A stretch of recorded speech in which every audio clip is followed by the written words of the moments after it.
Paz e graça para você ligado nessa programação. É hora de começarmos o seu programa diário de entrevistas, reflexões e debates.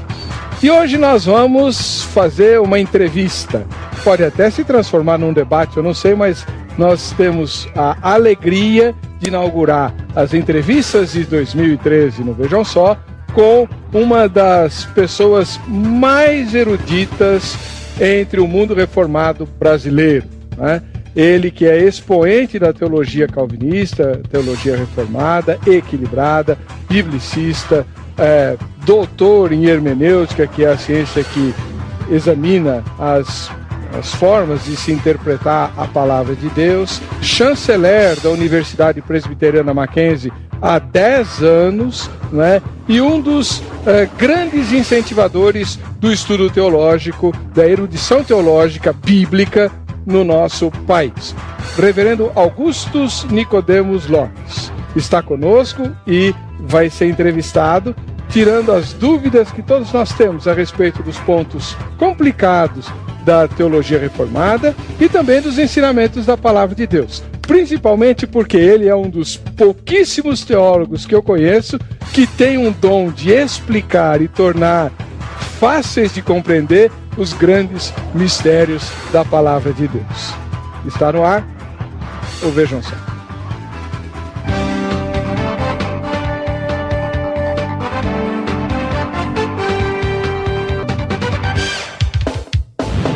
Olá, em nome da Academia Teológica da Graça de Deus, a AGRADE, estamos começando essa edição do programa Vejam Só, uma edição especial, porque hoje nós teremos uma entrevista. Está conosco o reverendo Augustus Nicodemos Gomes Lopes, né, que é o chanceler da Universidade Presbiteriana Mackenzie, além de professor, teólogo, escritor, pastor, né? Eu só não sei o que ele não é. Seja bem-vindo, reverendo Augustus Nicodemos. Paz e graça. Muito obrigado, Weber. Muito obrigado pelo convite para estar aqui. Estou muito honrado em voltar ao programa. Espero não decepcionar. Mas não vai mesmo.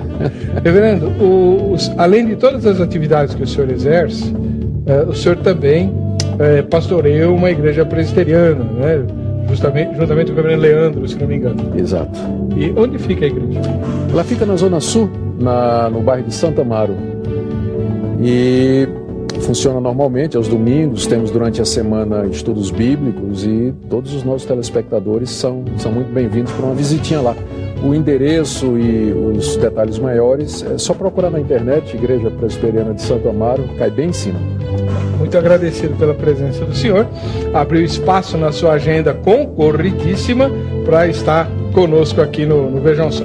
E para nos ajudar a entrevistar o reverendo Augusto Nicodemos Lopes, nós trouxemos um professor de teologia, o professor da Academia Teológica da Graça de Deus, a AGRADE, que patrocina o nosso programa. É o professor Júlio César Silveira Silva, que você já conhece de outros debates aqui no Vejam Só. Professor Júlio, paz e graça. Paz e graça, Heber. Agradeço aí a oportunidade de participar, agora colaborando aí na sua função aí.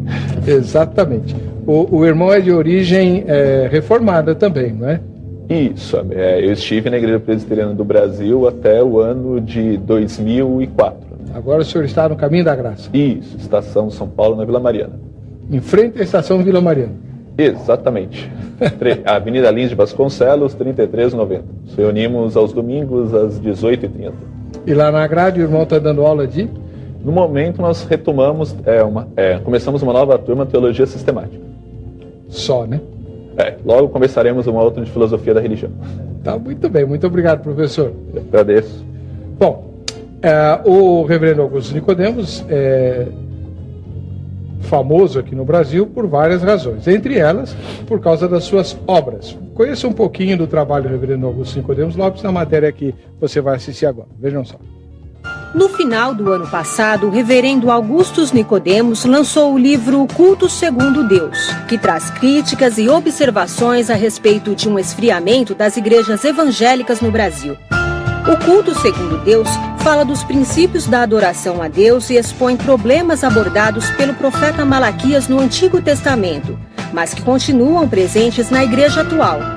Malaquias, cujo significado é meu mensageiro, foi o último livro a ser escrito no Velho Testamento entre os anos de 458 e 445 a.C.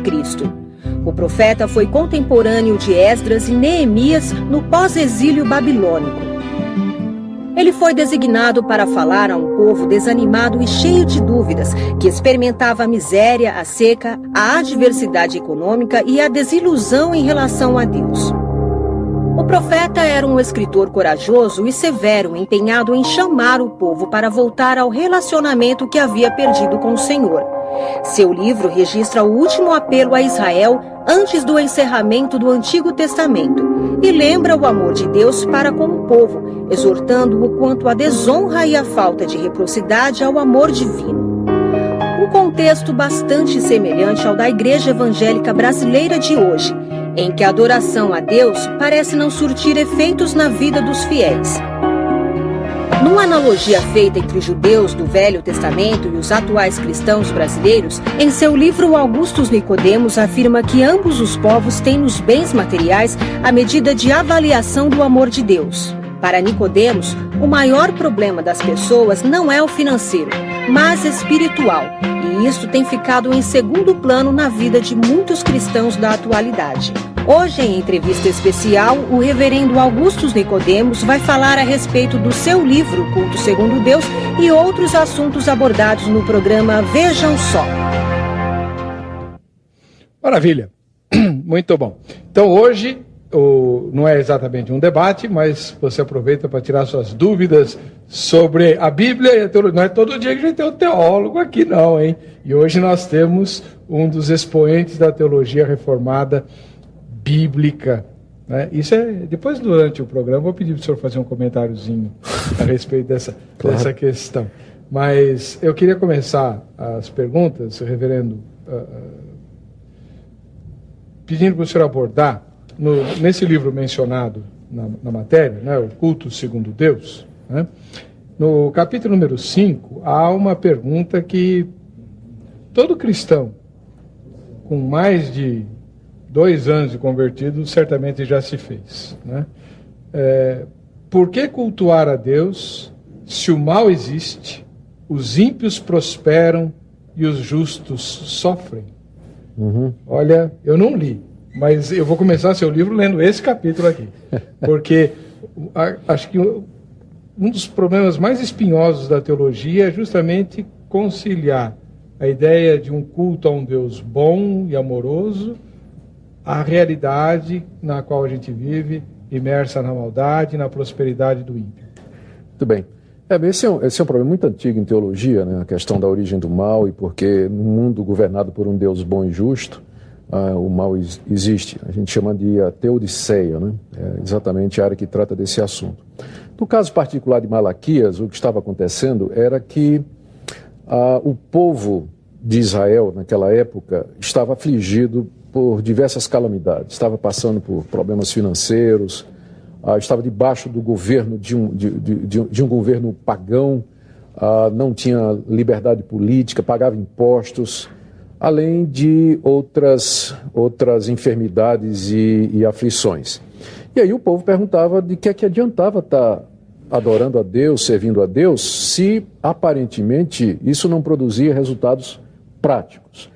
O que se estava por detrás do pensamento do povo de Israel era a ideia de que, à medida que Deus é adorado e à medida que nós o agradamos e fazemos o que Ele manda, Ele recompensa com bênçãos materiais. Só que essa era uma má compreensão da aliança de Deus com a nação de Israel e, portanto, uma inferência que não era verdadeira. O próprio livro de Jó já mostrava que, às vezes, mesmo a pessoa justa, como era Jó, ela nem sempre só vive uma vida de bênção, de felicidade. O livro de Jó existe exatamente para isso, que Deus, às vezes, tem propósitos misteriosos com o mal, com a calamidade, com a adversidade, nem sempre nós sabemos. O livro de Jó não traz uma resposta, Deus não responde a Jó por que isso aconteceu com ele, apenas pede que Jó confie em Deus. Eu sou Deus. Onde é que estava você quando eu fiz tudo? Onde é que estava você quando eu criei o universo? Quem é você para questionar a minha justiça e tudo mais? Então, é isso que o profeta Malaquias responde ao povo. Vocês estão adorando a Deus pelo que Deus pode dar, e não pelo que Deus, na verdade, é. Deus, nos seus planos e na sua sabedoria, nos seus propósitos, ele permite o mal no mundo, a adversidade, o mal temporal e o mal moral, para corrigir, para disciplinar, para treinar, para punir o pecador, enfim, levar a efeito o plano dele. É verdade que ele é um Deus bom, mas ele também é santo, é justo, é reto. Nós não podemos destacar um atributo de Deus em detrimento dos outros, porque ele deixa de ser Deus, né? Fica desequilibrado. Tem que colocar tudo em equilíbrio. E é isso que Malaquias está dizendo ao povo. Muito bem. E muito mais nós teremos ao longo do programa. Eu queria premiar você por estar nos assistindo. Então a gente vai fazer um sorteio no final do programa para todos que entrarem no site vejamsó.com.br e votarem na enquete. Basta que você vote na enquete e você está habilitado para o sorteio. E a pergunta da enquete de hoje é a seguinte: você acredita que a igreja evangélica no Brasil sofreu um grande esfriamento? Que é o tema do livro do reverendo Nicodemos, né? O último livro. 3 respostas: sim, não e não sei. Pode votar em qualquer uma das 3 que você está habilitado para o sorteio que a gente vai fazer, tá bom?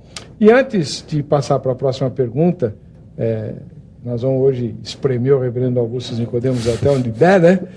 Júlio César, professor da Academia Teológica da Graça de Deus, você que é versado em várias ciências, inclusive estudou ciência da religião, né? Exatamente. Muito bom. Que abordei um teólogo reformado. Na monografia? Isso, na dissertação. Né? Qual foi o teólogo? O Calbart. Só? Calbart, eu abordei, né? O título foi, né? Calbart, um chamado cristão à desobediência civil. Né? Então eu abordei a declaração de Barmen. Né? Tá. Então Calbart foi o redator da teologia, né? Do movimento de resistência, né? À cooptação da cooptação da igreja por parte do nazismo. Né? Parte da igreja, né? Criou uma teologia para justificar o nazismo, e uma outra parte se silenciou. E uma pequena parte, né, Calbart, Trist Bonhoeffer, Martin Müller, né, colocou a cabeça a prêmio. Né? Calbart, por não ser alemão, se safou. Né? Bonhoeffer já não teve a mesma sorte. Bom, já vou aproveitar então que o irmão Júlio César mencionou o Barth. Uma das dúvidas que a gente tem, principalmente os seminaristas, reverendo, é em relação às várias, como é que eu vou chamar? Escolas, né? Ou as várias abordagens possíveis da teologia evangélica. Como é que o senhor vê esse leque, né? Por exemplo, tem um livro do senhor aqui que menciona, eu acho que esse aqui, não, é o que estão fazendo para a igreja, esse aqui. O senhor menciona várias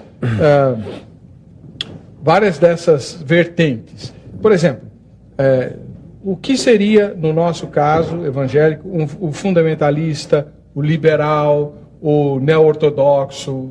Tem como definir assim rapidinho?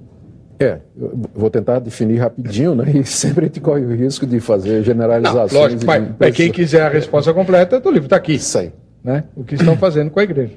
Muito bem. Eu acho que a melhor maneira de definir esses grupos tem a ver com a postura deles em relação à Escritura, à Bíblia, à Palavra de Deus. O fundamentalista, os grupos fundamentalistas receberam esse nome porque na compreensão deles, isso aí eu estou falando no final do século XIX, início do século XX, na compreensão deles, existem alguns pontos que são fundamentais na teologia cristã e que estão claramente expostos na Bíblia. Como, por exemplo, a divindade de Cristo, a autoridade da Escritura, a ressurreição literal de Cristo, a realidade dos milagres, que Cristo morreu pelos nossos pecados para nos salvar mediante a fé. Então, esses pontos são considerados fundamentais por esse grupo e são inegociáveis. Então, qualquer grupo, qualquer pessoa que se diga cristã, mas que não adere a esse grupo, então os fundamentalistas têm dificuldade em considerá-los como cristãos. Os liberais, é o nome que foi dado a um movimento teológico na Alemanha, um pouco antes de Karl Barth, inclusive, onde o estudo da Bíblia pelo método crítico produziu uma teologia que negava todos esses pontos. Nem todos os liberais negavam todos esses pontos, mas, no geral, diziam que a Bíblia era um livro humano, cheio de erros, que Jesus não era Deus, não era divino, que a morte dele na cruz foi exemplar, não substitutiva, que na verdade ele ressuscita no querigma, na pregação, não ressuscitou literalmente, e que no final o cristianismo é a religião que é igual às outras, apenas a melhor do que as outras, mas não há uma diferença qualitativa, apenas quantitativa, né? O cristianismo seria apenas mais uma religião. Karl Barth se levantou contra isso. Barth, ele não pode ser considerado um liberal, ele se levantou para lutar contra isso aí, publicou um comentário em Romanos, onde ele chama a igreja a ouvir a palavra de Deus, ele critica os teólogos da época porque tiraram a Bíblia da igreja, né? E ele insiste em que se volte à Escritura. Só que, ao fazer isso, alguns acham que Karl Barth não fez o caminho todo. Ele ficou mais ou menos no meio, né?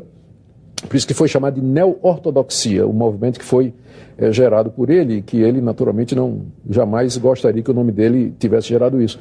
Mas seria mais ou menos assim, ele admite os resultados da autocrítica, ele vai dizer que a Bíblia de fato está cheia de erros, tem erros e tudo mais, mas a grande notícia é que Deus nos fala através desse livro cheio de erros. E que a Bíblia então se torna a palavra de Deus quando nós a lemos e ali temos um encontro existencial com Deus. Não é que ela mas ela se torna nesse encontro existencial. Então a gente deve agradecer a Barth os esforços que ele fez contra o liberalismo teológico, que é tremendamente destrutivo para a igreja, mas por outro lado, o pessoal mais conservador dentro do cristianismo histórico gostaria que ele tivesse se livrado mais do ranço do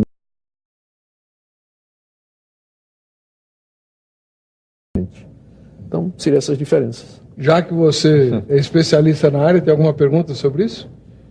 Então, a teologia reformada, como bem abordou o pastor, ela tem várias linhas, várias abordagens, várias versões, vamos assim dizer.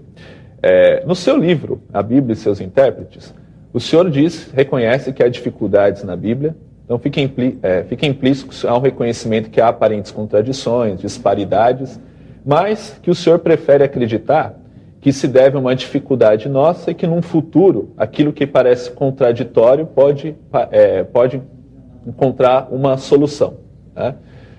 Em última instância, o senhor está fazendo também uma aposta, vamos assim dizer, de fé, né? Todas as teologias, de uma certa maneira, elas também têm um pressuposto de fé, né? Quando a gente faz uma afirmação teológica, deposita uma crença, de alguma forma ou de outra a gente está excluindo, né, outras crenças, né, ou relativizando elas, né? Como trabalhar, né, diante dessas dificuldades que o texto bíblico apresenta? Muito boa pergunta. No meu livro, A Bíblia e seus Intérpretes, e muito obrigado que você leu. Só lembrando o telespectador que o doutor Augusto Nicodemos Lopes se doutorou justamente em hermenêutica, que é a ciência da interpretação da Bíblia. Então essa é a questão... Tá bem dentro aí dos nossos estudos. No livro, o que eu faço é reconhecer o óbvio, né? Eu começo o livro dizendo que a Bíblia é um livro divino, que é dado por inspiração de Deus, mas também é um livro humano, que foi escrito por pessoas numa determinada época, em línguas humanas, idiomas humanos, em contextos humanos, e que esse lado humano da Bíblia se reflete nos escritos, Se reflete não no sentido de que eles escreveram ou colocaram erros, coisas erradas em verdades, porque aí é que entra a inspiração para preservá-los disso. Mas que eles escreveram dentro do conhecimento da limitação que eles tinham. Então, isso significa que aqui e acolá vai parecer que há uma contradição. Um autor está dizendo uma coisa, outro autor está dizendo outra coisa. Por exemplo, nos números que você encontra, se você compara os dois livros de crônicas com os livros o livro dos reis e de Samuel, você pode encontrar alguma divergência de número, de lugar. Sinóticos, por exemplo. Os sinóticos, comparar os relatos de Mateus, Marcos e Lucas. Você encontra algumas diferenças. Mas você vai perceber que essas diferenças, elas não comprometem a mensagem central das Escrituras e nenhuma daquelas doutrinas que eu disse aqui que elas são fundamentais. Por isso que pode-se falar num centro do cristianismo histórico, um conjunto de verdades que a gente pode até resumir no credo apostólico e acrescentar talvez mais alguns credos e confissões que foram adicionadas com os anos pelo cristianismo histórico, né? Então, existe um miolo do cristianismo, um limite que, se você passar daquilo ali, você já não é mais cristão, de acordo com com esses limites. Dentro dessa cerca, há espaço para diferentes interpretações. Há espaço para você discutir, divergir, como, por exemplo, os reformadores divergiram com relação à ceia, divergiram quanto à questão da eclesiologia, a relação da igreja com o Estado, porque nenhum desses assuntos é considerado fundamental ou vital para o cristianismo. Ele fica ali na periferia. Então, a gente trata essas questões, a gente tem que reconhecer quais são as questões fundamentais, como eu disse, elas estão incorporadas nesses grandes documentos, e as periféricas, que não fazem parte da essência, nós temos liberdade para divergir, discutir. Duas perguntas sobre isso, reverendo. Como é que o senhor vê essa questão do movimento da inerrância bíblica? Uhum. Eles são fundamentalistas, e se não são, por que o termo, que a definição que o senhor deu de fundamentalista, ela é altamente positiva, mas no mundo, quando a gente ouve falar de fundamentalista, parece um sujeito com uma bomba amarrada na cintura. Isso, mas não é culpa dos cristãos, não. Então, um bom cristão é fundamentalista? Sim. Eu creio que todo cristão genuíno, ele é fundamentalista, se você entender o fundamentalismo no seu sentido histórico. Quando o termo apareceu a primeira vez, 1920 por aí, ele apareceu no contexto do conflito entre os cristãos nos Estados Unidos, das igrejas históricas, e a teologia liberal que estava permeando os seminários. Então a teologia liberal negava todos esses pontos, negava que a Bíblia fosse inspirada, negava os milagres de Jesus, negava a ressurreição literal. E aí, de entre todas as igrejas históricas, se levantaram pastores e teólogos para dizer, não, isso aí que vocês estão apresentando, isso não é cristianismo, não. Porque o cristianismo não pode abrir mão desses pontos aqui. Aí vem a autoridade da Escritura, eles usaram o termo inerrância, porque quem provocou foi o lado de lá primeiro. Ou seja, tudo que a Bíblia diz é verdade. Ela não é, por exemplo, um livro científico. Mas o que ela afirma, ela é verdadeira nisso. Você não pode criar um livro de ciências a partir de afirmações da Bíblia sobre a natureza. Mas você não vai encontrar contradições entre a verdadeira ciência, aquilo que comprovadamente é ciência, e o que está na Escritura. É nesse sentido que eles usaram o termo inerrância. Só que aí os adversários, os inimigos, fizeram uma caricatura. Porque inerrância quer dizer que não tem... hoje, toda a King James, por exemplo, é inspirada por Deus? Claro que não é. É uma tradução, né, o original que seria inspirado, né, seria autoritativo e infalível. E aí, é claro, depois de um tempo, os fundamentalistas, de fato, eles se tornaram belicosos. Aí se juntaram na política americana, à direita americana, passaram a desenvolver um programa político e se identificaram com outras questões que não tinham nada a ver com teologia, e o resultado é que o nome fundamentalista começou a ganhar um termo muito ruim. É quando surge o movimento evangelical liderado por Billy Graham, que funda o seminário de Fuller, a revista Christianity Today, que seria um grupo conservador, mas que não queria aquela intransigência dos fundamentalistas de dialogar com quem pensava diferente. E aí vieram outros movimentos no mundo, né, religiosos fundamentalistas, aí o termo virou realmente pejorativo. Agora, fundamentalismo no sentido inicial e histórico, eu creio naquelas doutrinas. Eu creio que todo cristão verdadeiro, ele é fundamentalista nesse sentido. Crê na inerrância da Escritura, na autoridade da Escritura, crê nos milagres bíblicos, a ressurreição de Jesus, que ele morreu pelos nossos pecados, que virá uma segunda vez. Amém. Amém. Para a gente fechar essa parte, reverendo, e os libertinos que o senhor menciona aqui no seu livro? Quem são os libertinos? Libertino é quem usa o Evangelho como capa para viver uma vida licenciosa. Né? Esse termo aparece lá em Judas, quando ele diz lá nos versos 3 e 4 que muitos transformam a graça de Deus em libertinagem.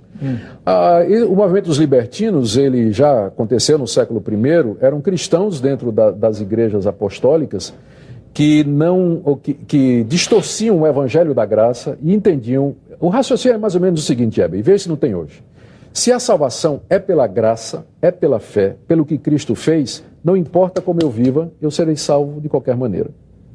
Então, era isso que eles estavam dizendo, que a salvação se resumia simplesmente ao perdão de pecados, esquecendo que a graça de Deus, ela não somente nos livra da culpa do pecado, mas do poder do pecado, da presença do pecado, da influência do pecado em nossa vida. Então, o libertino é quem pega o evangelho pela metade.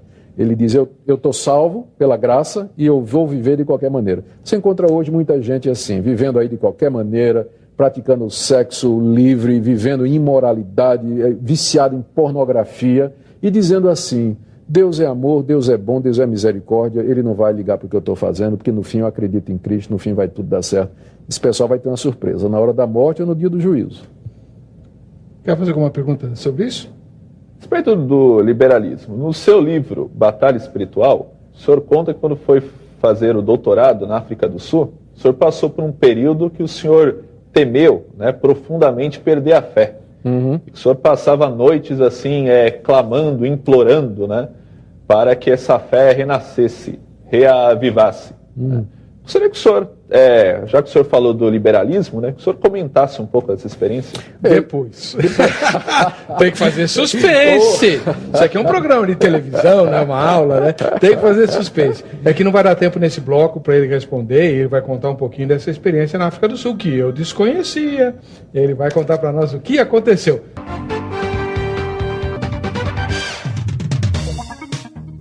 Ok, estamos voltando com o programa Vejam Só. Muito obrigado pelo carinho da sua audiência. Bom ter você aí.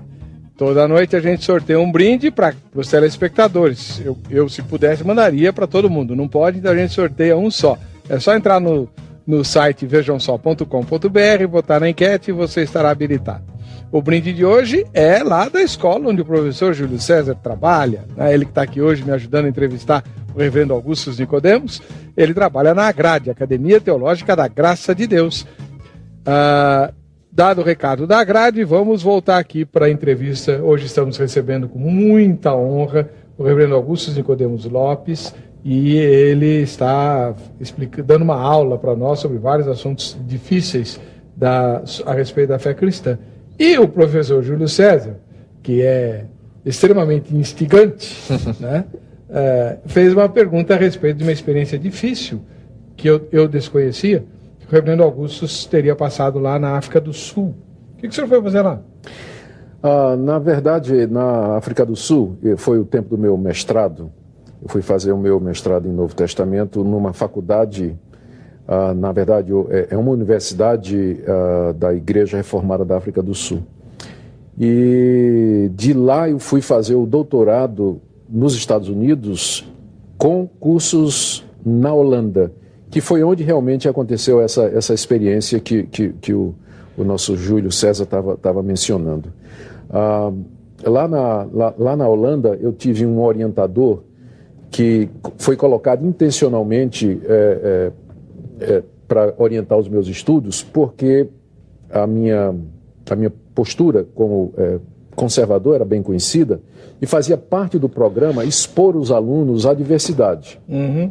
Então, lá na Holanda, eles me designaram um orientador que, para você ter uma ideia, Heber, pouco tempo depois de eu ter saído de lá da Holanda, concluído o doutorado, esse pastor, ele apresentou no sínodo da Igreja Reformada da Holanda uma proposta para que a igreja abandonasse a tese de que Jesus morreu pelos nossos pecados e que adotasse a tese exemplarista, que Jesus morreu para dar o exemplo para nós, de como a gente deveria ir até o fim para poder fazer a vontade de Deus. Como um mártir. Como um mártir. Nada de substituição, nada de pagamento de culpa. Então entre ele e Estevão não tinha diferença nenhuma. Pois é, não tinha diferença nenhuma. Então, esse foi o professor que me orientou lá na Holanda. Misericórdia, hein? Então, quando eu chego lá na Holanda, ele então me recomenda, me passa como leitura obrigatória, livros de muitos liberais, gente que tinha um pensamento igual dele, que eu já conhecia, já tinha lido muita coisa, mas durante assim 1 ano e meio, a dieta que eu tive de leitura foi só desse pessoal completamente, eu vou dizer até ateu, não é ateu disfarçado, claro, né? Não cria em nada, agnóstico, solapando, mostrando, argumentando, trazendo críticas e trazendo argumentos. Pessoal bem preparado, pessoal muito culto e tudo mais. Então, Eu acho difícil uma pessoa que não tem fundamentação, ela ler ou estudar isso durante muito tempo e pelo menos não se sentir, começar a dizer, peraí, né? Começar a fazer perguntas, a se questionar. Então, eu de fato teve um momento lá que entrei numa crise mesmo. Eu disse, meu Deus do céu. E que eu mal conseguia falar com Deus. Mas o tempo todo, isso aí durou mais ou menos um mês, mas durante esse tempo, né, de crise intelectual e tudo mais, eu não conseguia virar as costas para Deus, Heber. Mesmo que eu estava com dúvidas, questionamentos, mas eu não conseguia abandonar Deus. E depois de um mês, mais ou menos, então eu comecei a ler, eu consegui achar as respostas, lendo gente tão capaz quanto, a mesma preparação, que mostrava coisas que até eu nem tinha percebido, né? Alternativas àquilo que aquele pessoal estava liberando. Então encontrei satisfação intelectual para aquilo que o meu coração já cria. E saí de lá mais convencido do que entrei, a respeito da fé bíblica, da autoridade da Escritura. Eu posso dizer que eu cheguei muito próximo do outro lado, li esse pessoal todinho, vi a argumentação e eu não vejo razão nenhuma hoje para abandonar minha confiança na autoridade da Escritura, na sua infalibilidade, em tudo que ela diz. Passei realmente pela fornalha e graças a Deus ele me preservou. Eu tinha um professor que diria que foi o método de Deus para temperar o irmão. Temperar no sentido que se faz com aço, né? Com certeza. Eu acho que eu voltei um crente melhor do que eu fui. Então, exatamente. Foi a noite escura da alma do irmão? A noite escura da alma, Júlio, que é o termo lá que está lá no livro, né? É verdade. Agora, já que o senhor mencionou a Igreja Reformada e tudo, uma dúvida que, inclusive, foi levantada há pouco tempo, não muito, pouco tempo atrás, por uma publicação da Editora Vida, a respeito do calvinismo extremado. Uhum. Né? Então, eu queria que o senhor é talvez o maior especialista em calvinismo aqui no Brasil, pelo menos dos que eu conheço. Né? O senhor, doutor Heber, meu ilustre xará, né? Uhum. Meu ilustre, ele é ilustre. O Sínodo de Dort, que tem aqueles famosos 5 pontos que o senhor vai falar, porque com certeza, se eu for falar, eu vou errar. O Sínodo de Dort é equivalente ao calvinismo extremado? Eu acho que não. O Sínodo de Dort foi, na verdade, uma reação a um grupo chamado Remonstrantes, que eram discípulos de Jacobus Arminius, que era um professor de teologia na Holanda. O Arminius, ele mesmo nunca publicou nada nessa linha. Foram os alunos dele que tomaram as anotações de sala de aula e publicaram material e apresentaram ao Sínodo da Igreja Reformada da Holanda numa remonstrância, quer dizer, um pedido de consideração. O que eles queriam é que a Igreja Reformada da Holanda revisse a sua soteriologia, que é a doutrina da salvação, e que era calvinista. Então, eles argumentaram, em cima dos ensinos de Armínio, exatamente os pontos. Primeiro, que a predestinação ela é condicional, na verdade, começando pelo primeiro, que o pecado do homem o afeta de fato, mas não o impede, não tolhe o seu livre-arbítrio. O homem é livre para escolher entre o bem e o mal, apesar de pecador. A predestinação é baseada na presciência. Deus viu quem ia usar esse livre-arbítrio e aí predestinou para a salvação. Cristo morreu por todos, para dar oportunidade àqueles que haveriam de escolher a salvação. O Espírito Santo pode ser resistido, a graça não é irresistível, uma pessoa pode se recusar. Deus pode querer salvar alguém e essa pessoa pode dizer que não quer ser salva e vai prevalecer a vontade do homem. E por isso, o último ponto, que o homem pode perder a salvação. Da mesma forma que ele tem livre-arbítrio para dizer eu quero, ele pode também dizer não quero mais e perder. Então, esse é o arminianismo. Esse é o arminianismo. Então, esse último ponto, inclusive, parece que não era defendido por Armínio, mas os remonstrantes, os discípulos dele é que incluíram esse último ponto. Né? E eles apresentaram essa proposta ao Sínodo de Dort, que se reuniu durante bastante tempo, teólogos capacitados discutiram e responderam esses pontos.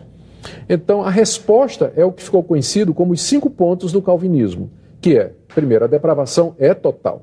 O pecado atingiu a gente de tal maneira que o homem ele não é mais livre para escolher, ele é sempre inclinado para o mal. Portanto, não se pode falar de um arbítrio que seja livre, porque é inclinado para o mal. Logo, a predestinação não pode ser na base da presciência, porque se Deus for deixar para ver quem vai escolher, ninguém vai. O homem é contra Deus. Então, a predestinação não é baseada na presciência, mas na soberana vontade de Deus, que nos é misteriosa. Terceiro, Cristo morreu por todos, no sentido de que há poder no sangue dele para salvar todo pecador, mas eficazmente ele morre pelos eleitos, por aqueles que vão crer. Deus, no tempo certo, chama irresistivelmente os eleitos pela pregação da palavra ou quem quer que outro método que ele queira, e porque a salvação, então, do começo ao fim é obra de Deus, o homem não pode perdê-la, porque Deus teria que mudar o seu propósito. Então, isso foi erroneamente chamado os 5 pontos do calvinismo. Eu vou dizer por que é erroneamente chamado. Porque dá a impressão que o calvinismo é só isso. E dá a impressão que foi Calvino que escreveu isso aí. Não foi. Foram discípulos de Calvino. Calvino já tinha morrido. Já tinha morrido, fazia 100 e poucos anos, né? Então, foram discípulos de Calvino e que tocaram apenas numa área. O calvinismo é muito mais amplo. Ele envolve uma visão de mundo, uma cosmovisão. Ele entra em áreas muito além da questão da soteriologia. É, na verdade, uma visão completa de realidade, uma forma de enxergar a realidade que vai além apenas desses 5 pontos que se referem à soteriologia. O calvinismo extremado é o pessoal, eu diria, é o pessoal que acha que fora do calvinismo não há salvação. Eu, por exemplo, eu não tenho dificuldade em considerar os arminianos como irmãos em Cristo. Acho que eles estão equivocados, porque na hora que eles se ajoelham para dizer a Deus, para orar, eles vão dizer assim: Deus, eu te agradeço porque o Senhor me salvou. Mas peraí, foi Deus que lhe salvou ou foi você, quando você decidiu o que você queria? Então, para mim, de joelhos, um calvinista e um arminiano não tem diferença. Ele está diante de Deus, ele sabe que ele foi salvo pela graça. Então, eu considero os arminianos como meus irmãos em Cristo. Mas tem calvinistas que acham que não, fora do calvinismo não tem salvação. Isso aí eu considero o hipercalvinismo, calvinismo exagerado, exacerbado. Eu não penso que esse era o pensamento de João Calvino. Isso é uma extrapolação indevida, inclusive. Então, já que a gente está nesse assunto, indo um pouquinho além, a dupla predestinação foi ensinada por Calvino ou não? Essa é uma questão que os calvinistas se perguntam até hoje, porque quando você lê as Institutas de Calvino e quando você lê os comentários de Calvino, tem hora que Calvino parece dizer que Deus predestinou tanto para a salvação quanto para a condenação. E tem hora que Calvino parece dizer que a predestinação ela é para a salvação, não haveria necessidade de Deus predestinar para a condenação, porque o homem, pelos seus pecados, já está perdido. Então a predestinação seria apenas para a salvação. Então os herdeiros de Calvino brigam entre si para saber qual deles, qual grupo está correto. O pessoal que a gente chama de supralapsarianos e o pessoal que se denomina infralapsariano. O infralapsariano, se o latim aqui não me foge, é o que diz que a predestinação ela é feita depois da queda. Na sequência lógica na mente de Deus. E o supra, que foi feito antes. O supra é o da dupla predestinação e o infra é o que acha que a predestinação é somente para a salvação, não haver necessidade, já que o homem está perdido, da predestinação para o inferno. Eu, pessoalmente, sou dessa última posição. Eu creio que a eleição é para a salvação. Deus, quando decidiu eleger, ele fez isso contemplando a humanidade perdida. Não havia necessidade de predestinar para a condenação. O homem vai para o inferno por sua responsabilidade. E se ele é salvo, é pela graça de Deus. Quer perguntar? Sim. Eu vou voltar à África do Sul. Né? Vamos lá. Sabemos que a Igreja de Cristo, né, como construção humana, né, ela reproduz os vícios, as contradições, as ambiguidades, feita de gente. Né? Como o senhor não acredita que cabe uma meia-culpa à Igreja Reformada na África do Sul por ter abençoado o apartheid, como também os reformados, algumas linhas reformadas aqui no Brasil, por terem se acompliciado com a ditadura militar? Reverendo Jaime White, né, por exemplo, ele disse que no DOPS, né, ele encontrou muitos presbiterianos por lá. Uhum. Né? O Mackenzie também é notório também a ligação com grupos assim extremados. Cabe uma meia-culpa sem a gente cair naquela de que, mas teve que adotar essas medidas extremas porque também tinham grupos que pretendiam implantar o modelo extremo oposto. Então, na realidade, qual é a meia-culpa que a igreja, no caso a igreja do Senhor, deveria fazer? Nenhuma. Absolutamente nenhuma.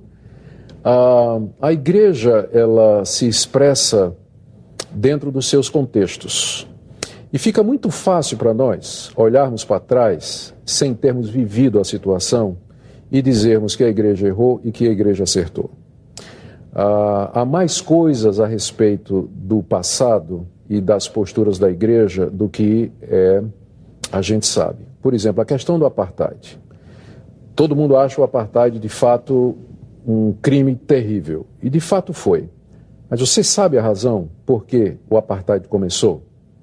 Você sabe o motivo que levou, primeiro, a igreja a não querer os holandeses, quando chegaram na África do Sul, e se separar das tribos e dos povos?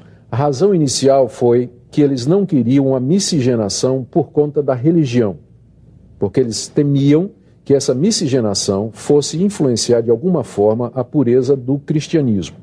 Então, a intenção não tinha nada a ver com a cor da pele. A intenção era inicialmente uma questão religiosa.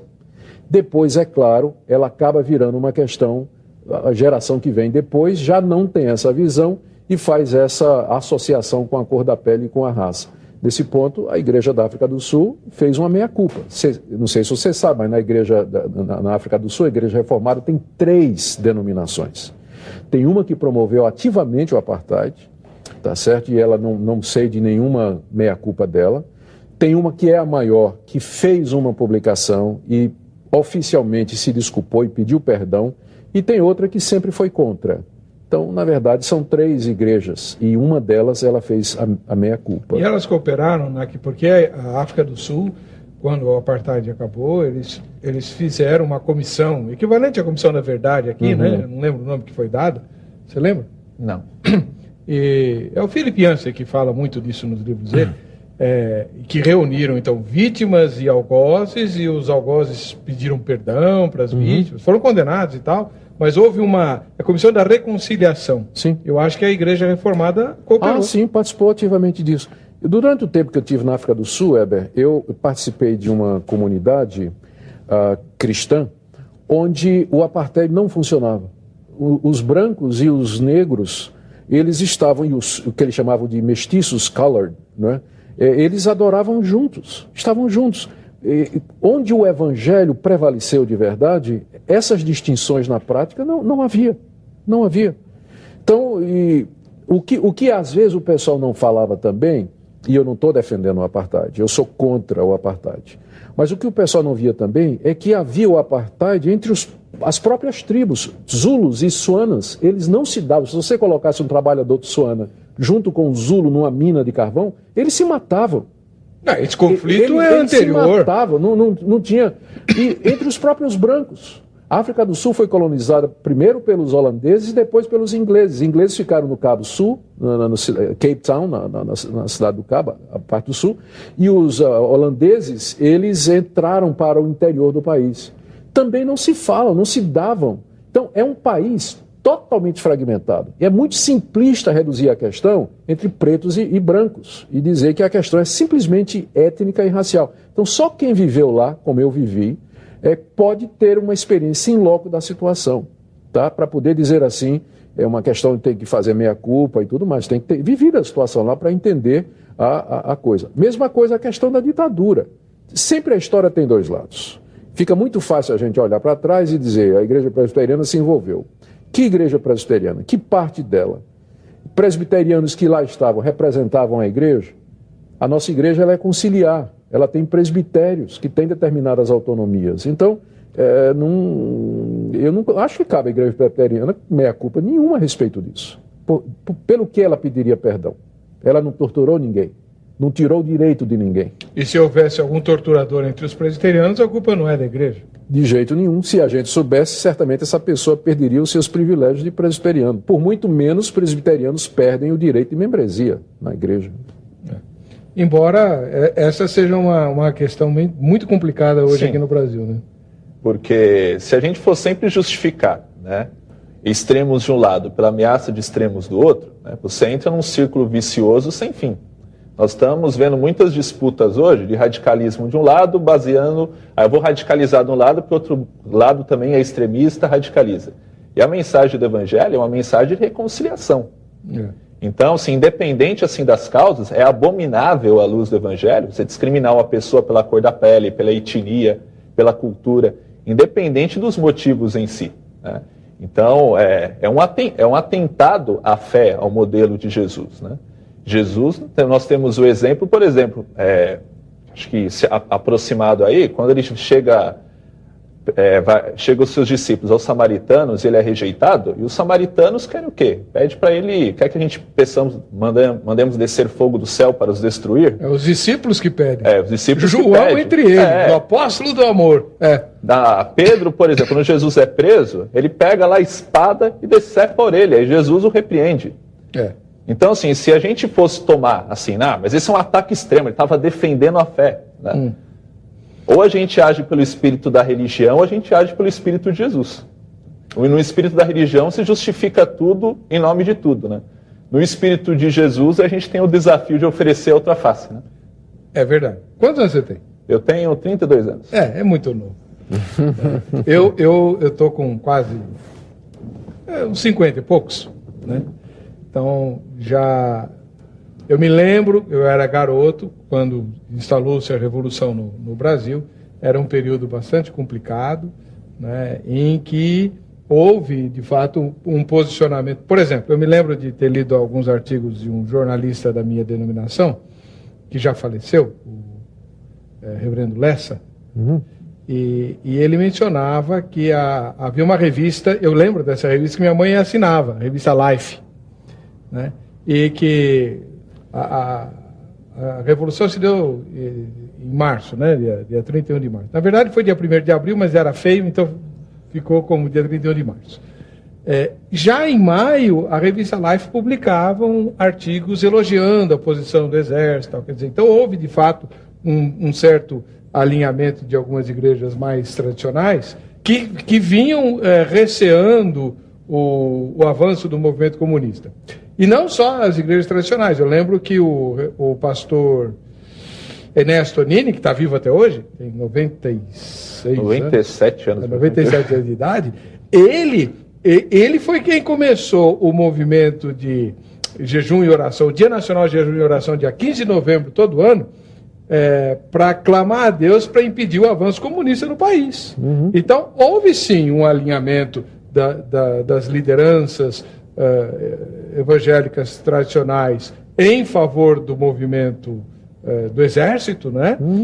Por causa do medo que se tinha do avanço comunista. Depois, como aconteceu na África do Sul, a coisa degringolou, né? Mas havia também, mesmo entre aqueles, né, que de certa forma não eram da esquerda, né, apoiaram por um momento o regime militar, né, como o caso do Dom Luciano Mendes, esse que morreu no último ano. Ele era notoriamente, né, contra, né, a ideologia de esquerda, mas ele abrigou vários prisioneiros, né, e falou para os militares isso. Ou seja, eu sou contra, mas eu também não admito tortura. Eu não vou colaborar. Que eu creio que é a posição correta, né? E eu duvido que tenha dentre esses líderes nacionais que entenderam que na ocasião tinha que orar pelo que estava acontecendo, duvido que qualquer um deles fosse apoiar a tortura ou qualquer outra coisa, né? Isso não existe. Deixa eu só dizer uma coisa aqui. À vontade. O Espírito de Jesus é o Espírito de reconciliação em alguns casos. Porque mesmo Jesus, que fala de reconciliação, pega um chicote e expulsa vendedores do templo. Religiosos. Né? Mas ele faz isso. E ele se vira para os religiosos fariseus, Mateus 23, e pronuncia contra eles um dos discursos mais severos. Então, quando a gente fala a respeito de Jesus, a gente precisa ter cuidado para não passar a impressão de que com Jesus vai tudo, que Jesus aceita tudo e que sempre o caminho de Jesus é esse. Eu vejo Jesus confrontando, eu vejo Jesus inquirindo. Você lê, por exemplo, as cartas de João no livro de Apocalipse, as 7 igrejas, você vê que Jesus está o tempo todo questionando e confrontando e dizendo, se você não se emendar, isso e isso vai acontecer. Então, a gente precisa, quando vai tentar entender a figura de Jesus, ter o quadro completo. Ter o quadro completo para a gente não chegar a uma compreensão equivocada que essa fala, do ser do Senhor. Essa fala do Senhor retoma um pouquinho aquela explicação que o Senhor deu sobre os libertinos, porque o que eu vejo hoje, talvez alguém escreveria dizendo, são os abusadores da graça, né? Que se tomam como discípulos do movimento reformado na medida em que a salvação não depende de nós, depende de Deus, é obra de Deus e, portanto, ela não se perde, e que propõem um discurso usando a palavra reconciliação, mas num sentido de abuso. Né? Vale tudo, vale para todos, o que tem que prevalecer é o amor e tal. Eles estão alinhados com os libertinos ou os libertinos não têm nada a ver com isso? Eu acho que estão alinhados com os libertinos, porque, veja só, Heber, para haver reconciliação, é necessário que haja arrependimento. O próprio termo reconciliação já pressupõe que há duas partes que estão batendo cabeça uma com a outra. E nos relacionamentos humanos, isso sempre implica que há pecado, houve erro de parte a parte. Para que a reconciliação seja genuína, há necessidade de arrependimento. E para que haja arrependimento, é preciso confronto. Você vê lá, por exemplo, Jesus dizendo, lá em Mateus 18, se o teu irmão pecar contra ti, vai repreendê-lo entre ti e ele só. Se ele não se arrepender, leva 2 ou 3, um petit comité. Se ele não se arrepender, dize à igreja. Se não se arrepender, considera como gentio e publicano. Então Jesus está dando ali o caminho da reconciliação, que passa pelo confronto e pela chamada ao arrependimento e a confissão do erro. Então, se as pessoas não estão dispostas a serem confrontadas, reconhecer os seus pecados e mudarem, é impossível haver reconciliação. Os libertinos não querem essa conversa. Os libertinos querem fazer o que querem e não querem saber de arrependimento, de mudança de vida, porque eles dizem que a graça de Deus e o amor de Deus e o favor de Deus já prescreve isso aí. Eles não estão debaixo do juízo de Deus, porque uma vez que Cristo morreu pelos nossos pecados, não importa o que você faça aqui, Deus vai sempre estar lhe perdoando. Exatamente. Só que o perdão na Escritura, ele está condicionado, como eu disse, ao quebrantamento, ao arrependimento, ao reconhecimento e à entrega completa do ser da vida a Deus. Aí há a verdadeira reconciliação. Eu concordo com o pastor.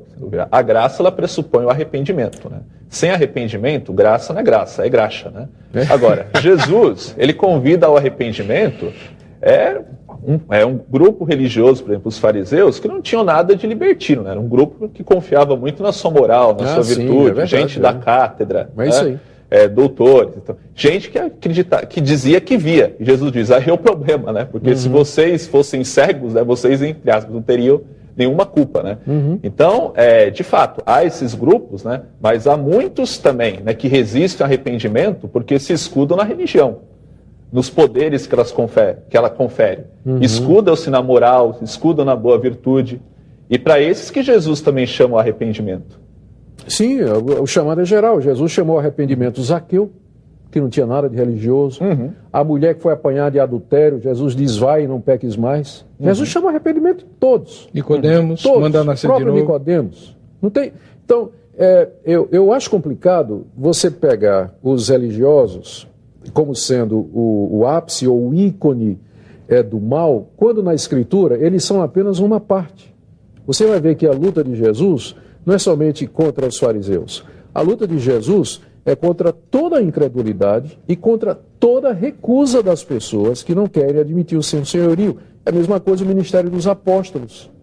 Os apóstolos não só tiveram dificuldade ou encontraram resistência da parte, por exemplo, dos fariseus ou dos judaizantes, mas encontraram dificuldade dos comerciantes que vendiam estátuas e nichos da deusa Diana, porque estava prejudicando o negócio dele. A reação deles não era religiosa, era comercial. Então, é muito difícil você reduzir a oposição a Jesus apenas à questão religiosa. Porque a incredulidade e a hostilidade a Deus você vai encontrar em todas as categorias. O religioso é apenas uma delas. Os herodianos não eram religiosos. Não, era um partido político. Exatamente. E que não queriam perder o status quo. Eu vou chamar um intervalo. No próximo bloco é imperdível. Eu vou pedir para o reverendo Augusto Nicodemos Lopes falar sobre... Olha o livro que ele escreveu. Olha aqui, ó. O presbiteriano também trata disso, irmão. Batalha espiritual. O que você precisa saber sobre batalha espiritual? né? Nós não falamos nada do demônio ainda, então ele vai ter que falar um pouquinho aqui do capeta chifrudo. Vou pedir para ele falar também sobre a questão do teísmo aberto, que, aliás, o senhor ficou notabilizado no mundo neopentecostal por causa da questão do teísmo aberto, né? E tem uma perguntinha simplíssima aqui no site. Uma pergunta ao reverendo Augusto Nicodemos. Sei que o reverendo segue a teologia reformada, portanto minha pergunta é: em que consiste a teologia reformada? E por que temos que segui-la?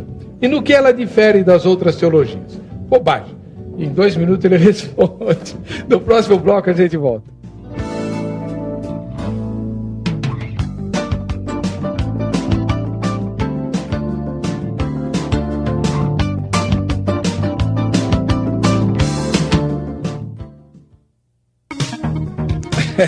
Estamos voltando com o programa, vejam só. Que bom ter você aí, né? Uma alegria tê-lo como nosso telespectador. E a gente quer agradecer bastante o carinho da sua audiência e mandar um ósculo santo muito especial para um irmão querido chamado Dudu. Ele é lá do Mato Grosso, né? E ele faz charges, ele desenha charges. E se você quiser encomendar uma charge aí para o seu pastor, né? Fazer uma charge do seu pastor ou de alguém da sua igreja, manda um e-mail para ele, duducharges@hotmail.com. Entrando no site vejamsó.com.br, você tem lá uma aba nova que a gente colocou lá umas charges, as charges que o Dudu tem feito, né? E, olha aí. Adivinha quem é esse da direita? O senhor conhece? É a cara do Fernando Almeida, não? Ele mesmo, o reverendo Fernando Almeida, que trabalha com o senhor lá na Universidade Mackenzie, né? E que esteve aqui no programa. Tá bem bonito. Tá mais bonito na charge do que ao vivo. Muito bom. Um ósculo santo para você, Dudu. Hoje o programa é especial, nós estamos entrevistando o reverendo Augusto Nicodemos Lopes, que, entre outras coisas, muitas, né, é escritor de livros. E ele escreveu esse livro aqui, O que você precisa saber sobre batalha espiritual. Por que o senhor escreveu esse livro, reverendo? Porque esse assunto é um assunto da mais alta importância, né, para o cristão e particularmente no presente para a igreja brasileira. A Bíblia fala de uma batalha espiritual, ela é muito clara a respeito disso. Nós estamos cercados de seres perversos, maus, que são seres espirituais, poderosos, inteligentes, organizados, que têm um plano, têm um propósito, que é nos afastar de Deus, prejudicar o avanço do Evangelho e, de fato, representar a oposição e a hostilidade a Deus. E nós precisamos estar preparados para isso. E eu sinto que o modelo de batalha espiritual que vem sendo propagado no Brasil, ele não corresponde totalmente àquilo que a Bíblia fala. Há, de fato, uma batalha espiritual acontecendo. Só que, engajados como estamos nessa batalha, nós precisamos saber, de fato, quem é o adversário, quais são as suas estratégias, quais são os seus planos e como combatê-lo. E falta de inteligência nessa área pode trazer prejuízos para nós. A gente pode pensar, por exemplo, que o alvo maior do diabo é colocar doenças em nós, tirar nosso emprego, afligir nossa vida materialmente. Eu não nego que ele faça isso, Heber. Mas eu entendo que a Bíblia nos diz que o alvo maior do diabo, a sua maior estratégia, não é plantar doença, tirar meu emprego, afligir minha vida materialmente, mas é corromper a minha mente, é perverter a verdade, é espalhar o erro, fazer com que as pessoas creiam no erro e na mentira. É isso que finalmente vai levá-las para longe de Deus. Então, esse livro tem como objetivo mostrar o que é a batalha espiritual de acordo com o que a palavra de Deus diz. Foi por isso que eu escrevi. Então, na esteira dessas questões, dessas confusões que o diabo faz na nossa mente, existe um movimento aí que foi bastante forte e, de repente, sofreu um refluxo, né? Acabou isolado. E a leitura que eu faço, não sei se o professor Júlio concorda comigo, mas a leitura que eu faço é que o que mais contribuiu para esse refluxo do movimento chamado de teísmo aberto foi justamente um clamor iniciado pelos seus artigos, os artigos do senhor que repercutiram na internet assim ad eterno, né? Foram parar em boletim de igreja local, enfim. E o senhor se transformou numa espécie de porta-voz do mundo teológico conservador contra essa novidade chamada teísmo aberto, que é bastante sedutora, né? O teísmo aberto é, com certeza, sedutor, ou não? Sim, é uma espécie de antropologia, né? Porque o Deus do teísmo aberto, né, de certa forma, ele é a projeção de uma aspiração humana, né? De um Deus que pode ser modelado, de um Deus que evolui, né? Então, é muito fácil assim, né, filosoficamente, a gente adequar, né, a evolução humana à evolução divina, como um processo de aprendizado. Bom, se a gente parte desse pressuposto, fica complicado, porque daí nós já não sabemos mais em quem nós temos crido, né? E pior do que isso, o que eu acho que era muito sedutor no movimento do teísmo aberto, era que poupava Deus das desgraças acontecidas no mundo, né? Que, não resta dúvida, para quem crê na soberania de Deus, fica difícil. Mas filosoficamente não é tão problemático assim.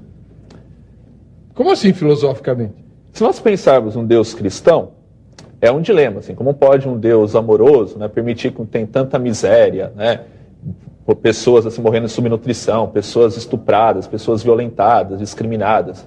Esse é um dilema. Mas filosoficamente, por que se existe um Deus, ele tem que ser bom?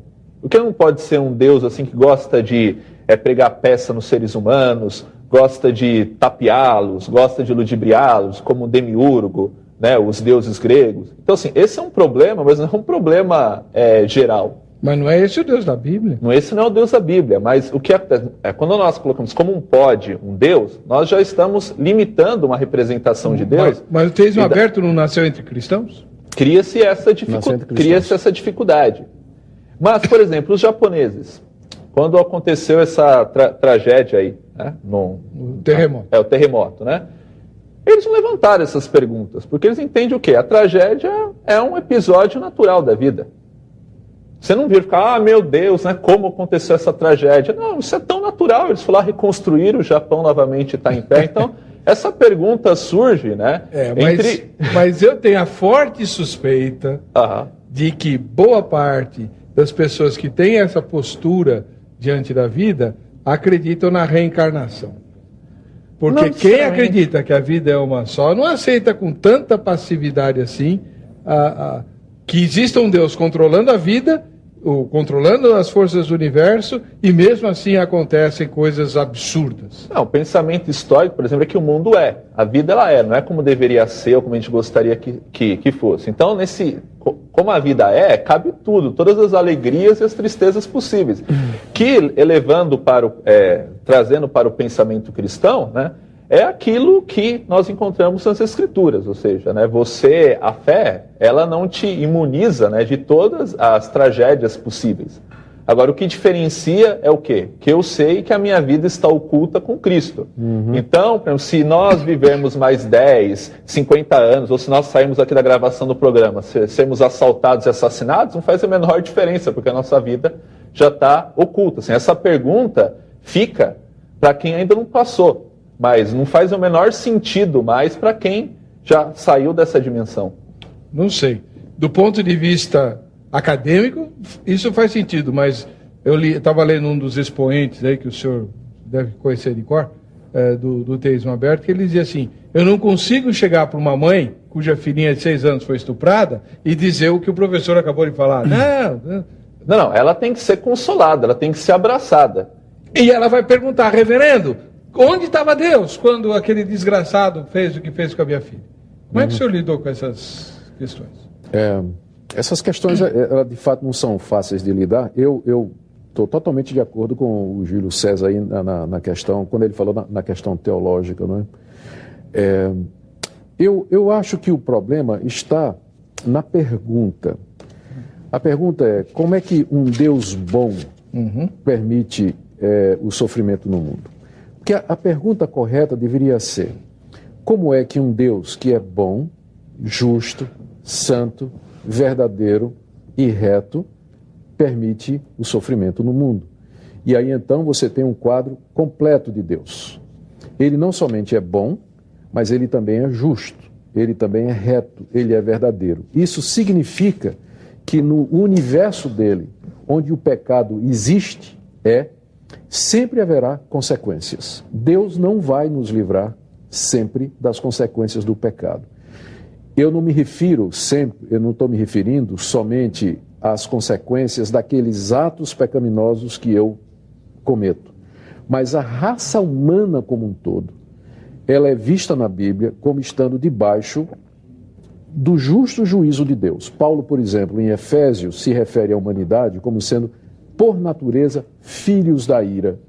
Filhos da ira. Ou seja, nós fazemos parte de uma raça que, por conta da sua pecaminosidade, está debaixo dos juízos e dos castigos temporais e das consequências dos nossos próprios erros e dessas perturbações morais que existem no mundo por causa dos nossos pecados individuais e coletivos. Então, nem sempre Deus nos livra das consequências dos nossos pecados e dos outros, o motorista bêbado, um estuprador. Né? Se ele fosse... Por quê? Porque ele é um Deus que não somente é bom e misericordioso, mas ele também é justo, santo, e um dia, e é aí que está como a gente lida com isso.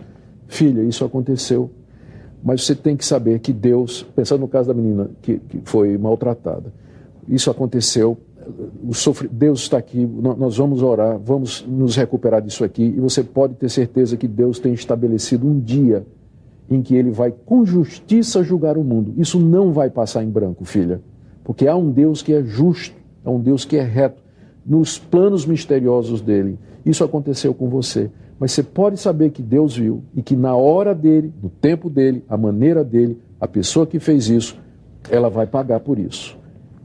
E você pode até saber que Deus receberá essa pessoa se essa pessoa se arrepender do que fez. Vamos orar por essa pessoa.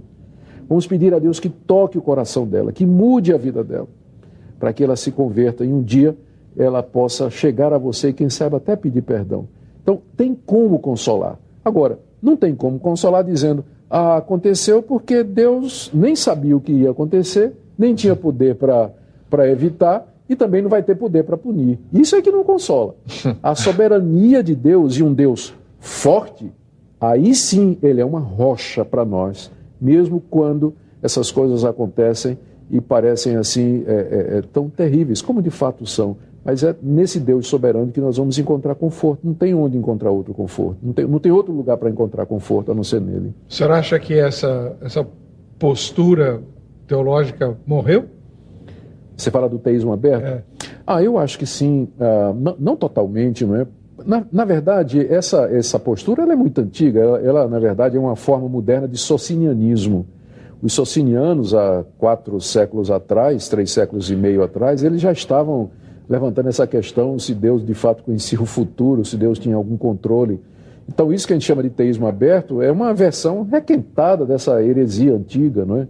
E ela pode passar um tempo aqui apagada, mas vai voltar. Sempre o ser humano vai, como disse o Júlio César, querer humanizar Deus ou projetar Deus à sua própria imagem e semelhança. Mas só complementando, né, como o pastor colocou, né, você pega todas essas ideias, né, e você vai assim no núcleo duro mesmo, são velhas ideias recalchutadas, assim, que tomaram um banho de loja. É isso aí. Não existe nada totalmente novo, né? Todas as ideias que nós pensamos que seja original, na verdade, o máximo pode ser na indumentária, pode ser no revestimento, mas o núcleo duro mesmo delas. Então você remonta a Ário, você remonta a Marcião. Exatamente. Bem, não sei se eu posso dizer mais alguma coisa sobre isso para ajudar a compreender. Eu acredito que, pelo menos aqui no Brasil, o que motivou essa postura de que Deus não conhece o futuro, na verdade foi um raciocínio lógico. Um raciocínio lógico. A ideia é a seguinte, não estou dizendo que eu concordo com isso, estou dizendo que essa foi a sequência lógica e teológica nos proponentes da ideia. Se o homem é totalmente livre, e ele precisa ser totalmente livre, Deus não pode nem conhecer o futuro, Porque se Deus sabe o que eu vou fazer daqui a 10 minutos, então aquela decisão já não pode ser mudada. Porque Deus já sabe. Então, para que eu seja totalmente livre, eu não somente tenho que negar a soberania de Deus, mas eu tenho que negar a presciência de Deus e a onisciência de Deus, para que eu possa afirmar a plena liberdade humana. Porque, não é verdade? Se Deus sabe que quando sair daqui eu vou tomar um sorvete de morango ali na esquina, então, num certo sentido, o futuro já está fixo. Sim. Né? Então eu tenho que negar não somente a soberania, mas a onisciência de Deus e a presciência de Deus. É por isso que quando essa teologia apareceu, a reação não foi dos calvinistas só. A reação foi, inclusive, dos arminianos. A reação foi de todo o grupo evangélico, de todas, porque ameaçava uma doutrina central e querida para todos, independente de ser arminiano, calvinista, que é exatamente que Deus, ele é onisciente, que ele conhece o futuro. Então, eu creio que esse foi o raciocínio que levou a essa postura extremada. Acredito que o problema também, teologia, é a prisão de Deus ao tempo, né? Como se para Deus tivesse também o ontem e amanhã, né? E para Deus né? Como dizia Agostinho, né? Deus está no eterno agora, né? E a própria física, né, comprova assim, que o passado e o futuro são ilusões, né, dos nossos sentidos, né? Então, quando a gente prende a Deus nessa linha do tempo, de fato fica muito complicado, né? A gente tentar compatibilizar, né, essas noções, né? Como compatibilizar a soberania de Deus com a liberdade humana? Não tem como compatibilizar. Né? Viva, né, a proposta de Jesus, o caminho de Jesus, num caso como esse, o terremoto lá do Haiti. Né? Na época eu escrevi um artigo, eu apontei assim, o Deus, né, que não impediu, né, o terremoto, era o mesmo Deus que estava com os enfermeiros, que estava com todos aqueles voluntários que foram acolher, assistir, abraçar, e não ficaram fazendo perguntas teológicas, foram lá servir. Então a gente faz muita pergunta quando a gente não quer servir, né? Jesus, por exemplo, quando a Torre de Siloé, ele não deu uma resposta, né? Todos, se não arrependerem, perecerão. Não só os 18 que morreram. Não só os 18, eles não eram mais pecadores, né? Porque nessa hora muitos querem dizer, mas eles, na época eu ouvi explicações do sentido, que era castigo de Deus por causa da feitiçaria. Natural. Era punição, era pecado de Deus, enfim, né? Então, assim, se é punição, pecado de Deus, assim, azar deles, né? Agora, eu queria que o senhor explicasse para nós um título muito estranho que o senhor deu para o seu livro, esse aqui, ó, O Ateísmo Cristão. Como é que pode ser? Se você é cristão, você não pode ser ateu. Se você é ateu, não pode ser cristão. Como é que pode ter ateísmo cristão? O título desse livro é tirado já do primeiro artigo, onde eu faço a citação de uma teóloga de linha liberal, que foi copiada aqui no Brasil por alguns teólogos também de linha liberal, que diz que você acreditar num Deus que intervém, num Deus que está no controle da história e num Deus que se imiscui na realidade humana, interfere na realidade humana, isso leva você à passividade. E que isso é o que está por detrás da passividade de determinados grupos que deveriam estar envolvidos em ação social, em ativismo político, enfim, em uma série de atitudes para tornar o mundo melhor. Aí ela diz, os cristãos devem viver como se Deus não existisse. Ou seja, tudo depende de mim. Eu é que tenho que correr atrás, eu é que tenho que fazer e tudo mais. Então, para mim, isso é ateísmo cristão. A pessoa se diz cristã, mas diz, eu tenho que viver como se Deus não existisse. Ora, isso não faz o menor sentido, porque se você der uma olhada, não faz sentido primeiro historicamente, se você olhar para vou chamar de ativista por falta de uma palavra melhor, se você olhar para os grandes ativistas cristãos que fundaram universidades, fundaram hospitais, abriram creches, lutaram na política para promulgar leis justas, e muitos cristãos estão por detrás disso tudo, eram pessoas que eram teístas, acreditavam em Deus, oravam a Deus, dependiam de Deus. Muitos eram inclusive calvinistas, nem todos, mas muitos eram, acreditavam num Deus soberano e tudo mais, e não viam incompatibilidade em você crer num Deus que age na história, que tem a visão geral da história e o controle dela, e a nossa responsabilidade para com o próximo e tudo mais. Então, você dizer que para você cumprir o mandato cristão, você tem que viver como se Deus não existe, para mim isso é ateísmo cristão. Agora, reverendo, a gente está no último bloco, então tem que...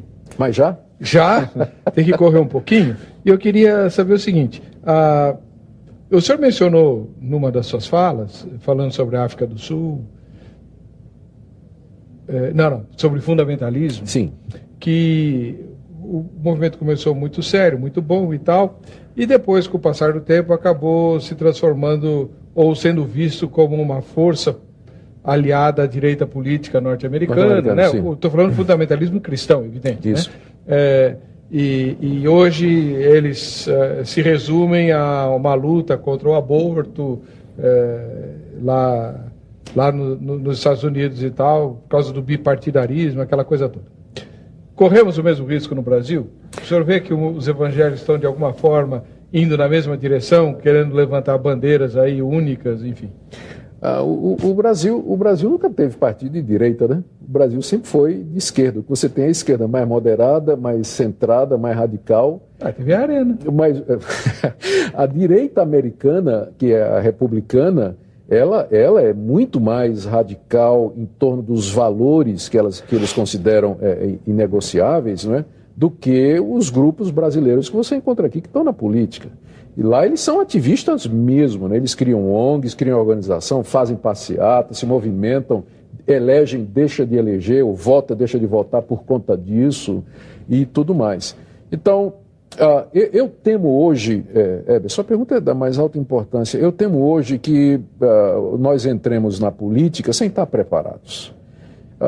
Os evangélicos hoje estão tão fragmentados, falta uma visão coerente de mundo. De repente você vê uma pessoa que é evangélica, está num cargo público, que faz declarações teológicas desajeitadas, desastradas, que falta um conhecimento básico de teologia e de interpretação. Aí, quando ele é criticado, a lama respinga em todos nós. Verdade. Respinga em todos nós. Aliás, eu tenho até uma postura que pode parecer um pouco radical, mas eu acho, por exemplo, uma pessoa que é pastor e que ganhou popularidade ou que se projetou como pastor, se ele pretende ou aspira a um cargo político, devia renunciar. E não entrar na política como pastor, mas entrar na política como um diplomata, como alguém que foi preparado para aquilo, para não misturar as coisas, porque no fim quem sofre é a igreja. Quem vai sofrer é a igreja. Se ele disser alguma bobagem, se disser alguma coisa, quem vai sofrer é a igreja. Eu acho que nós precisamos nos preparar. Creio sim que a igreja deve, de alguma maneira, exercer o seu papel profético. Ela deve falar ao Estado, ela deve orar pelos governantes, ela deve preparar jovens com a vocação política e ajudá-los a desempenhar o papel. Acho que o político evangélico ele tem que ser político do brasileiro, ele tem que legislar em favor do brasileiro, ele não é despachante de igreja, mas ele tem que ver o bem público de todos, indistintamente, e não ficar lá simplesmente defendendo os interesses da igreja, que precisam ser defendidos, mas defendidos porque amparados pela Constituição, porque nós somos brasileiros, temos direito de expressão, direito de consciência, direito de fala, direito de ter os nossos cultos e de dizer o que se pensa, sem ofensa, é claro. Mas isso todo cidadão brasileiro tem, não é só o evangélico. Então, eu acho que a igreja está despreparada, eu não sei bem o que fazer a essa altura, porque eu acho que já perdemos muito tempo, mas eu creio que é necessário que os evangélicos levem a sério essa questão da participação dos evangélicos na política, porque se não for gente preparada, vai acontecer, infelizmente, o que a gente tem visto por aí. Tem um nome que tem uma atuação destacada, que é a Igreja Presbiteriana, inclusive o Henrique Afonso, né? Não sei se o senhor conhece o Henrique Afonso. Conhece, por exemplo, de Gema. Temos o trabalho do Carlos Alberto Bezerra, deputado estadual, no combate ao trabalho escravo, à violência infantil. Trabalho da Marina Silva também, referência internacional. Agora, é curioso que essas figuras elas são conhecidas não por serem evangélicas, mas pela militância, né? Pelas causas de interesse público. O que é bom. O que é ótimo. O que é ótimo. É isso aí. Agora, bom, enfim.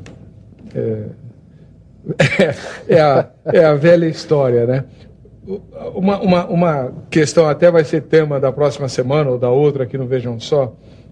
Será que os evangélicos se uniriam para apoiar um candidato evangélico à presidência? Porque nada nos une. Se a Dilma quiser falar com os católicos, ela fala com a CNBB. E se ela quiser falar com os evangélicos? Ela vai ter que reunir uns 200 negros lá para... Não é? É verdade. Bom, o Marcos Feliciano, por exemplo, está no olho do furacão. Lembremos, né? Ele é um partido de sustentação da Dilma.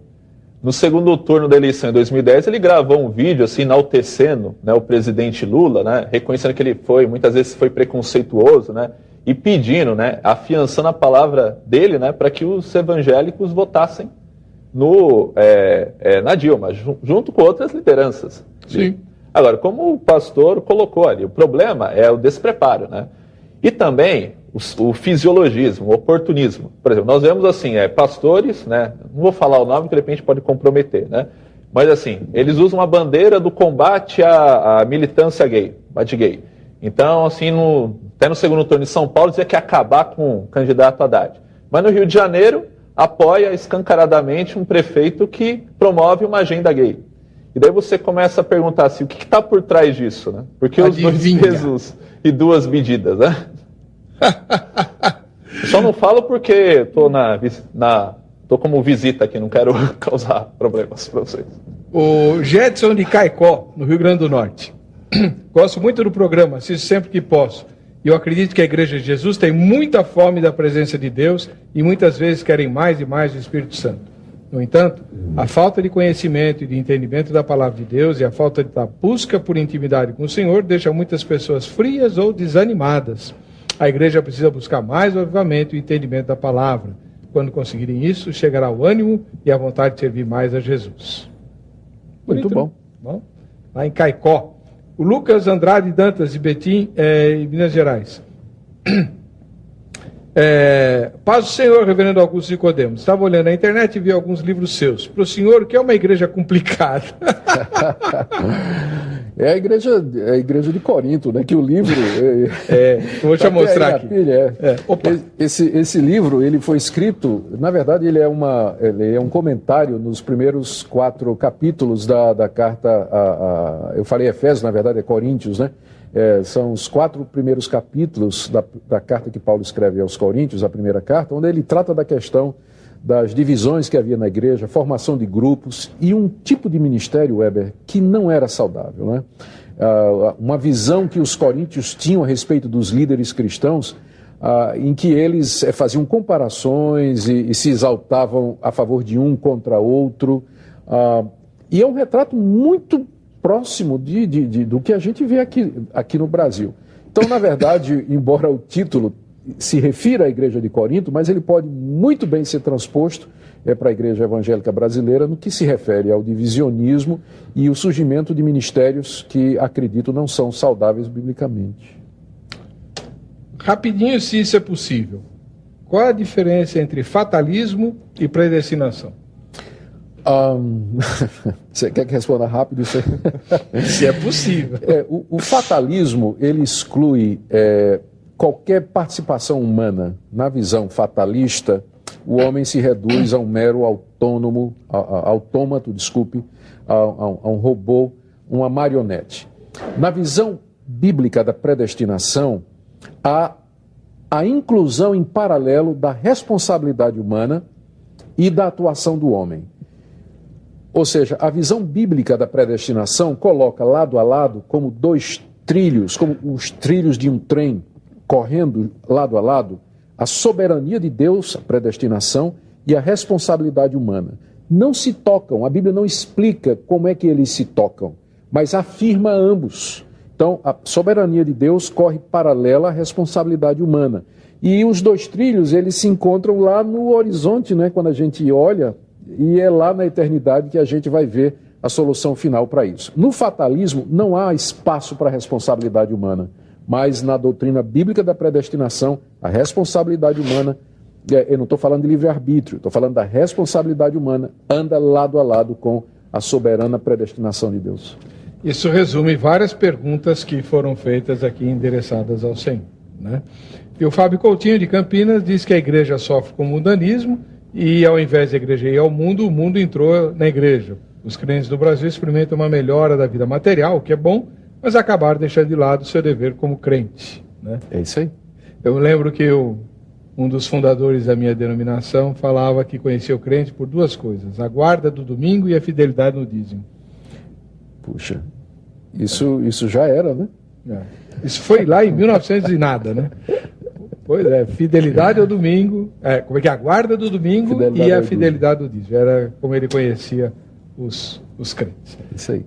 Reverendo Augusto Nicodemos Gomes Lopes, ministro da Igreja Presbiteriana do Brasil, um dos maiores expoentes brasileiros do pensamento reformado, chanceler da Universidade Presbiteriana Mackenzie há mais de 10 anos, professor, escritor, teólogo e, acima de tudo, servo de Deus, humilde, aceitou nosso convite. Muito obrigado, que Deus o abençoe grandemente. Obrigado, Weber. Quero agradecer também ao professor Júlio César, ministro, professor da Academia Teológica da Graça de Deus, que me ajudou aqui a entrevistar o reverendo Augusto Nicodemos e a trazer esclarecimentos. O contato dos dois está no site vejamsó.com.br. Se você quiser endereçar perguntas ao reverendo Nicodemos ou ao professor Júlio, fique à vontade. Se eles vão responder, eu não sei, porque o tempo deles é limitado, né? Eu respondo, só não garanto em quanto tempo, mas respondo. Então tá bom. Mesma coisa. Muito bom. Vamos ver quem é que vai levar a camiseta da Agrade para casa. Jaime Soares Ribeiro, de Emilianópolis. Não sei onde fica essa cidade. Para você que fica com a gente, que fica com essa programação, a paz e a graça de Jesus. Nós nos encontraremos no próximo Vejam Só.